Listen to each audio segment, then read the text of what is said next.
Seems like we were just here a few days ago. Good afternoon, everyone. Well, certainly we got a good picture of what's going on in New Jersey.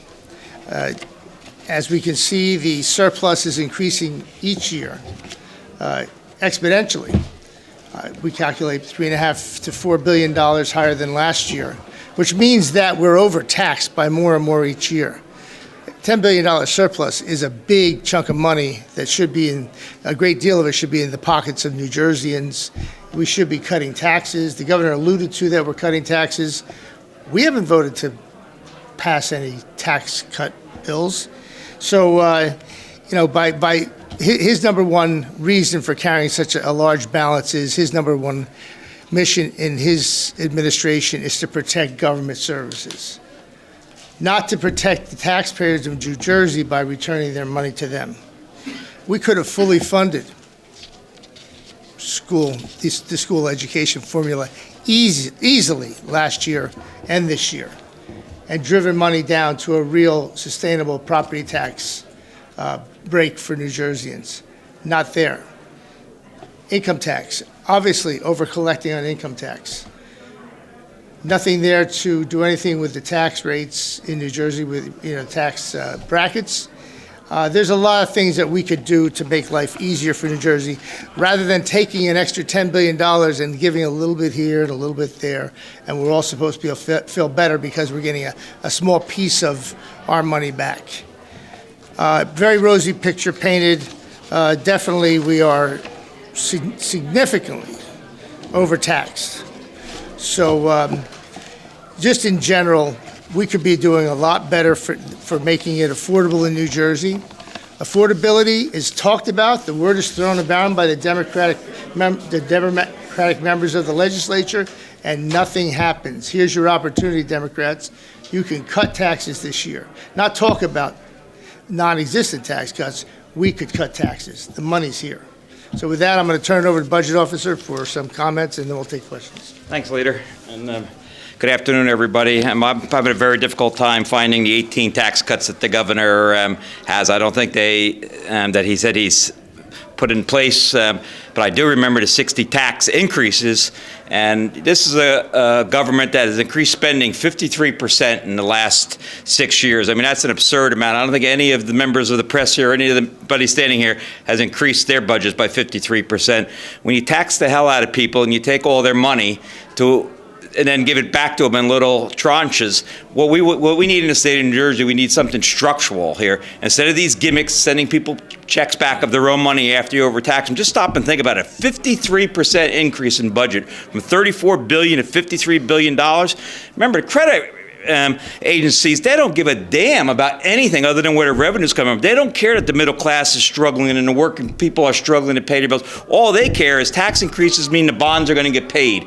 So while the bond companies are happy with the credit rating, is the bottom line is that the people are suffering that can't pay this extreme increase in taxes. So, it's a presidential budget. It's an election year budget for the Democrats, and it's filled with a lot of gimmicks. There's some good things in there that they're paying, of course there is, but this is our money. We were overtaxed tremendously, up to $53 billion. So we need real structural reform if we're going to make a difference. And just in the last couple of days, I mean, New Jersey, the number one property tax in the nation. We're actually counting D.C. We're 51. Another big article: don't retire in New Jersey. Study finds awful place for retirees.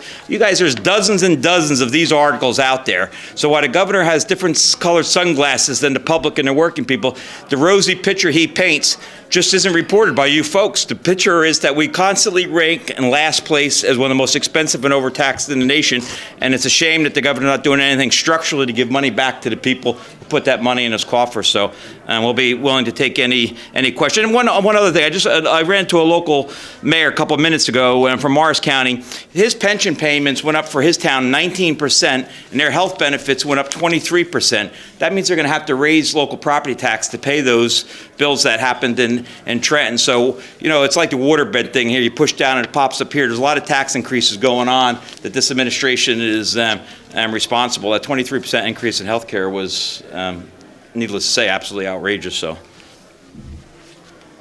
okay, questions? lot of the surplus has been said is put away for a rainy day in the event of a recession, and the predictions say there might be one this year. Do you think that that's necessary? Do you think that there's enough for that? There's more than enough. I mean, let's face it, it's gone up $4 billion each year for the last 2 years. I mean, there's money there to do some long-term property tax relief programs for citizens of New Jersey. The reality is we have the energy tax receipts, that we have a bill that will take that money back to each town where it belongs. It belongs to the towns, by the way. It belongs to the municipalities. And that money, by our bill, would go directly to the tax levy to reduce property taxes. We have a recommendation for a school funding bill that will fully fund education for the first time in the history. The government talks about fully funding education, but not one time does he ever talk about cutting taxes, cutting property taxes, the most difficult tax to pay by the middle class and those who rent apartments. It's very difficult. And then we have the anchor program. We still haven't seen a dollar to anyone. The only money that's been spent when regard to the anchor program is the $100 million it takes to administer, getting $2 billion back to taxpayers that shouldn't have been taxed in the first place. So, I mean, it costs money. It was difficult to get everybody to apply for anchor. We had 1.8 million people, households should be getting it. He said 1.5 million today. Did 300 million people not apply? It was that difficult? What happened? What happened to that number? It's a real number. It should have been more. There's no need to take people's money and give it back to them, and they should feel good about it. It should stay in the New Jerseyans' pocket to begin with. Or let's put it to real property tax relief, long-term, sustainable. And it's proven out that it's sustainable. With regard to a rainy day, yes, you need a rainy day fund. But do you have 10% of your annual income in the bank at home for a rainy day fund? That should, a lot of that money, there's no doubt we should have a rainy day fund. We always, any place I served at the municipal level or the county level, we had money in surplus for a rainy day fund. But the reality is, if you're overtaxing, that's a bigger problem for residents of the state of New Jersey when they could use the money now. Are Republicans for or against increasing the child tax credit to $1,000? For it, who's not for families? But that's, again, if you weren't overtaxed to begin with, and then we're supposed to feel good if we get a little bit back. Oh, thank you, Lord, for giving us a little bit of our money back. I mean, really, if they didn't take it in the first place, maybe it wouldn't be necessary. And then you don't have the administrative costs and all this government costs to operate with our money to give a piece of it back, rather than just keep it in your pocket the first time and put it in the real New Jersey economy. Senator, Hey, David. Hi. What about these credit upgrades? The previous administration and all these. Go ahead. I'll let Hal do that. Dave, I commented on it. All they care about, I didn't mean, I said all they care about is revenue. So when you tax the hell out of people and you bring the new taxes up 53% or 60 new taxes, they don't care where the money comes from. The credit agencies want to know that you have money in the bank and can pay it. So by taxing the hell out of the citizens of New Jersey, you created this massive surplus that the credit agencies love. But they don't care if anybody in the state of Jersey is having a tough time paying groceries or doing it. Is it a good thing? Of course it's a good thing. But how did you get there? By raising the spending from $34 to $53 billion. So then what's the alternative? The previous administration had all these downturns with a different fiscal approach. Is there a middle ground where you can spend less and still get the upgrade? Yeah, doing structural reform, doing structural tax cuts that last instead of, the next governor come in, we could be out of these gimmicks and they won't remember what anchor is. That was a weird name anyway, an anchor. But anyway, the $1,500, we'll take it. But the next administration can turn up. It should be structural reform. The other day I was pushing on the floor for the marriage tax penalty to disappear in New Jersey. We have the income indexing where you get screwed every time with a high rate of inflation. Your wages go up, but your cost of living goes up, but your tax bracket goes up, and the federal government has it. There's structural reform, as I said, the indexing on the payroll. The structural reform that you can do that can make it more affordable to New Jerseyans, where they can say, I don't have to move because there's things that are happening positive to save money. But this is a bloated, a very bloated budget. I mean, we should be returning some of the money to the people who put it in there. Forgive me if you covered this before, but does this budget speak at all to the potential for an economic downturn? I think so. With the $10 billion, I think there's very few economists who don't think it's coming at some point in 2024. So I think that is smart, and that's the thing about this surplus. I doubt it'll probably still be there when the time comes. But look, I don't have as good a crystal ball, but most people think a recession is coming. So I think the administration thinks it's coming too. So was that a compliment? What, the 10 billion? You saying it was a good idea? Well, look, David, you know, Because O'Scanlan said it was too much. well, I'm saying the same thing. 19% of the budget? I mean, that, you know, that's more than we'll need. If the downturn comes, and we actually see it, the first thing you do is tighten up on expenses, like you would at home, right? Unless you're going to go out and work a part-time job, that's the only way you're going to do it. But the point is, that's far too much money. We are overtaxed. We are overtaxing. Again, the Democrats talked all last year about affordability. We heard it all the time. The legislative Democrats, affordability, we're going to address it.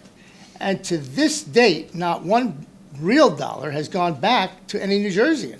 It's supposed to come in May, closer to the election date, in November. We know exactly how they're handling this. Not caring about the need of the people through the winter time or through any difficulties they're having now in life. No, when it's politically expedient to do in May.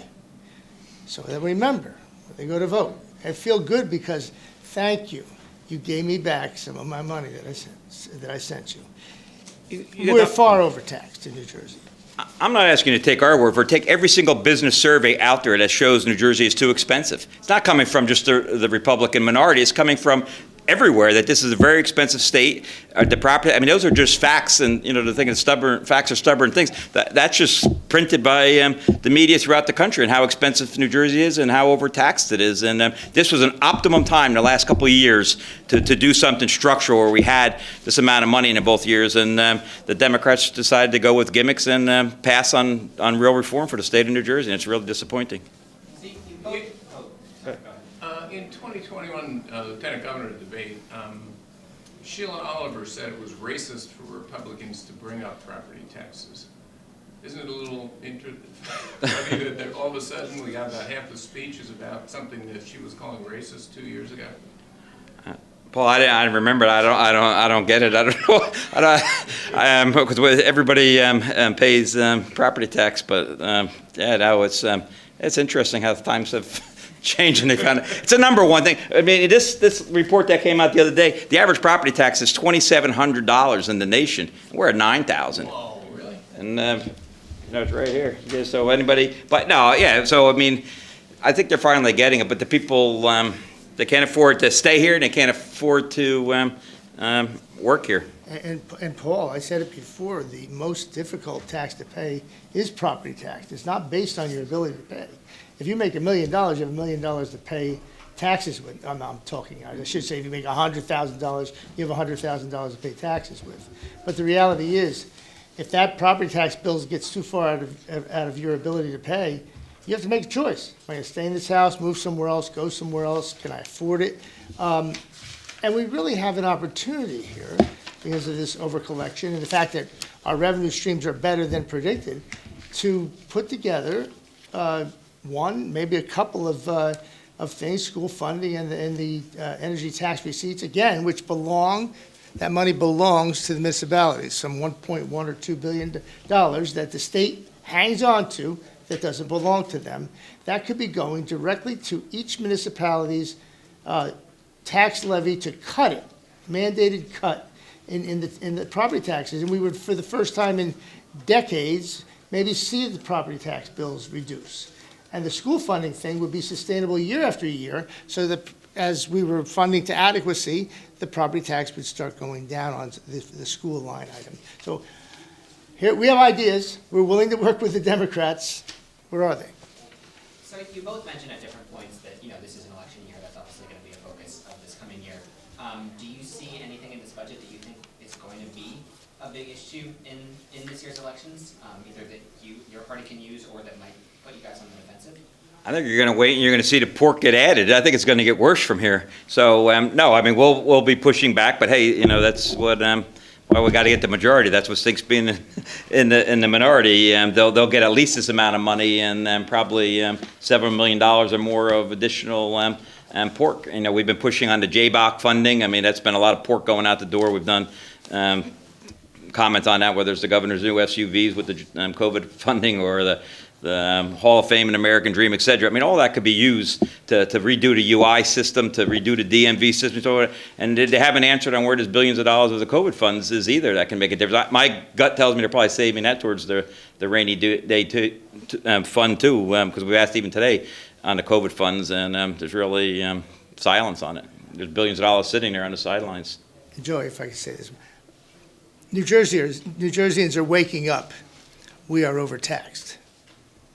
And it's either we're going to get taxed out of the state to drive state programs, or we're going to wake up and start making changes in the way we do business and doing something with property taxes. It's time. And we have an opportunity with the overtaxation now and the money that's in the bank to do some things, to help people. I did think it was interesting on the corporate tax. I mean, that's the law. He's following the law sunsetting, but there wasn't a lot of claps from the other side of the aisle when that sunsetting was announced, which was kind of fun to watch. When the governor was saying something, our side was clapping a little louder than our friends on the other side of the aisle. Probably the only moment in the overall address where that happened. Hey, it shows how much they dislike any kind of tax cuts. The governor sounded a little moderate there for a while. Last year, you said that taxpayers were robbed. What do you say to this year? I don't know. Maybe they're cheated. Rob might be. No, I mean, they were. You know, it's still, Alex. I mean, this is their money. This was a chance to give back or do something. I don't want to sound like a broker. Do something big, and we passed on it again. So, I think the taxpayers should be very disappointed. I mean, that, like, as the leader said, very few people have 20% in a rainy day fund, and I think this should have been returned to taxpayers, and we'll be pushing for that. You know, I want a lot more than our people to be able to go to High Point State Park for free. I think there should be a little more for their $9,000 property tax, the highest income tax, and high score. I think they should get more than a free pass to the park. Do you think this sudden obsession with cutting property taxes has something to do with him wanting to run for president, and being from the highest property tax state in the union doesn't help? It's really not his obsession, it's ours. We're the ones who want to cut property taxes. He seems to have some ambition. I mean, there we are, the highest in the nation. I'll leave it on the count, the highest by a pretty substantial amount. So. I mean, the anchor program is just another one of these programs that came in. We've seen them before, Paul. You've been around long enough to know. They come, they fade away, they reduce, they go to a limited amount, and they fade away. And they cost money to administer. Not everyone has been able to take advantage of it. Cut property taxes by putting the money where it belongs. We will absolutely make New Jersey more affordable, and won't cost money if you send checks to 565 towns like it does to go to 1.5 million people.